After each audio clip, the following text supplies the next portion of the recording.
நம்ம வாழ்க்கையில் கஷ்ட காலமும் சரி, நடுநடுங்கிற நேரமும் சரி, இந்த ரிசல்ட் டைம் தான். ஜூலை 15 எக்ஸாம் ரிசல்ட்ஸ் அறிவிப்பு. அப்படி தான் சொல்லுவாங்க. ஆனால் அதுக்கு 2 நாள் முன்னாடியே விட்டுருவாங்க. ஏன்னா இவங்கெல்லாம் பிளான் பண்ணி சொல்கிறத விட நம்ம சாப்பாடை வாயில் வைக்கும்போது சொன்னால் தான் ரொம்ப பிடிக்கும்.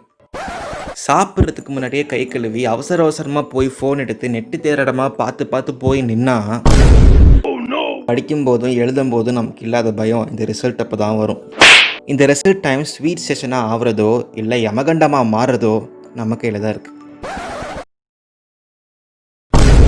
என் உழைப்பு வீண் போகல. யார் காப்பாத்துறாங்க? இருந்தா தானே காப்பாத்துறதுக்கு.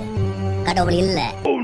இதெல்லாம் ஒரு பக்கம் இருக்க, நான் மார்க் வாங்கிட்டேன்டான்னு எதற்காலமாக நம்மளை பார்க்குறவங்களுக்கு நாங்கள் சொல்கிற ஒரே விஷயம், எங்களுக்கு பிடிக்காத சப்ஜெக்டில் மட்டும்தான் நாங்கள் மார்க் வாங்கலை, ஆனால் எங்களுக்கு பிடிச்ச ஒவ்வொரு விஷயத்துலையும் நாங்கள் மார்க்ஸ் காட்டாமல் இருந்ததே இல்லை.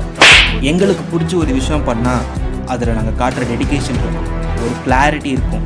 எல்லாத்துக்கும் மேலே நாங்கள் எப்படியாவது பெஸ்ட்டாக வரணுங்கிற ஒரு தாட், ஒரு வெறி நிச்சயமாக இருக்கும்.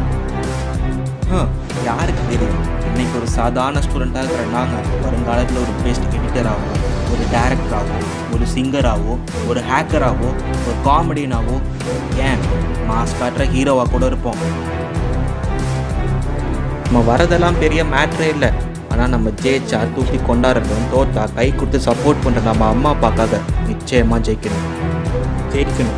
நம்ம தலை சுந்தர் பிச்சை மாதிரி, படிக்காமல் ஜெயிச்ச நம்ம தலைவர்கள் மாதிரி. ஏன்னா மார்க் பின்னாடி போய் அலையிற பசங்களை நாங்கள், திறமைக்கு பின்னாடி போய் ஜெயிக்கிற பசங்க. இதுக்கப்புறமும் நாங்கள் கேவலமாக தான் பேசுவோம், நக்கலாக தான் சிரிப்போன்னு சீல் போடுற உங்களுக்கு உங்கள் ஸ்டைலே சொல்லணும்னா, எங்கள் வெற்றியோட முதல் படியில் நாங்கள் ஜெயிச்சிட்டோம் பாஸ்.